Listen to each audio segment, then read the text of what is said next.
ഏതാനും മാസങ്ങൾക്ക് മുമ്പ് രാഹുൽ ഗാന്ധി ഇവിടെ വരുമ്പോൾ, കോൺഗ്രസിന്റെ നേതാവ് രാഹുൽ ഗാന്ധി വരുമ്പോൾ എന്തേ പിണറായി വിജയനെ ഇഡി ചോദ്യം ചെയ്യാത്തത് എന്ന് ചോദിച്ചു. ഇപ്പോൾ അത് യാഥാർത്ഥ്യമായി.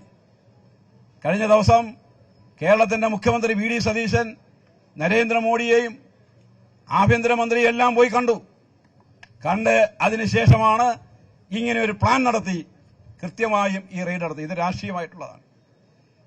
സഖാവ് പിണറായി വിജയനെ ഇതുമാതിരിയുള്ള റെയ്ഡിലൂടെ തകർക്കാൻ കഴിയുമോ? സഖാവ് പിണറായി വിജയൻ ആരാണ്? തൊഴിലാളി വർഗത്തിന്റെ അനിശ്ചിതനായ നേതാവാണ്.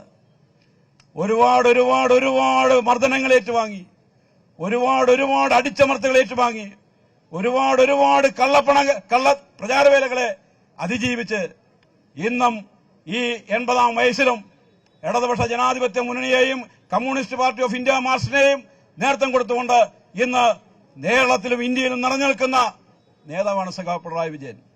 ആ സഖാവിന്റെ ജീവിതം എല്ലാവർക്കും വായിച്ചെടുക്കാവുന്ന ജീവിതമാണ്. അദ്ദേഹത്തിന്റെ ജീവിതത്തിൽ ഇന്ന് വരെ ഒരു കളങ്കം ഉണ്ടായിട്ടില്ല. ഇന്ന് വരെ ഒരു കളങ്കമാർക്കും ചൂണ്ടിക്കാണിക്കാൻ കഴിയില്ല.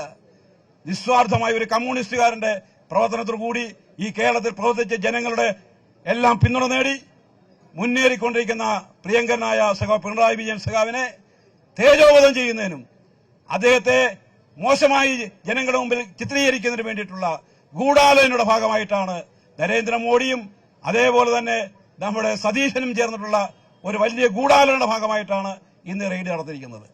ഇങ്ങനെ ഈ റെയ്ഡ് നടത്തി കമ്മ്യൂണിസ്റ്റ് പാർട്ടിയെ ഇല്ലാതാക്കാൻ കഴിയും എന്നൊന്നും കരുതരുത്. കമ്മ്യൂണിസ്റ്റ് പാർട്ടിയെ തകർക്കണമെങ്കിൽ അതിന്റെ നേതാവിനെ തകർക്കണം. അതിന്റെ നേതാവിനെ തകർത്താൽ കമ്മ്യൂണിസ്റ്റ് പാർട്ടിയെ തകർക്കാം. ഈ തത്വം വെച്ചുകൊണ്ടാണ് കമ്മ്യൂണിസ്റ്റ് പാർട്ടി ഓഫ് ഇന്ത്യ മാർക്സിസ്റ്റിന്റെ നേതാവായിട്ടുള്ള സഖാവ് പിണറായി വിജയനെ ലക്ഷ്യമിട്ടുകൊണ്ട് പണി നടക്കുന്നത്. അതൊന്നും ഈ കേരളത്തിൽ നടക്കാൻ പോകുന്നില്ല. ഈ കേരളത്തിൽ അതൊന്നും നടക്കാനേ പോകുന്നില്ല. കമ്മ്യൂണിസ്റ്റ് പ്രസ്ഥാനം എത്രയോ എത്രയോ തീഷ്ണമായ അടിച്ചമർത്തകളെ അതിജീവിച്ചുകൊണ്ടാണ്, എത്രയെത്ര തിരിച്ചടികളെ അതിജീവിച്ചുകൊണ്ടാണ് കമ്മ്യൂണിസ്റ്റ് പാർട്ടി ഈ കേരളത്തിൽ വളർന്നു വന്നിട്ടുള്ളത്. ഈ പ്രതിസന്ധികളെല്ലാം അതിജീവിച്ചുകൊണ്ട് കമ്മ്യൂണിസ്റ്റ് പാർട്ടി മുന്നോട്ട് പോകും.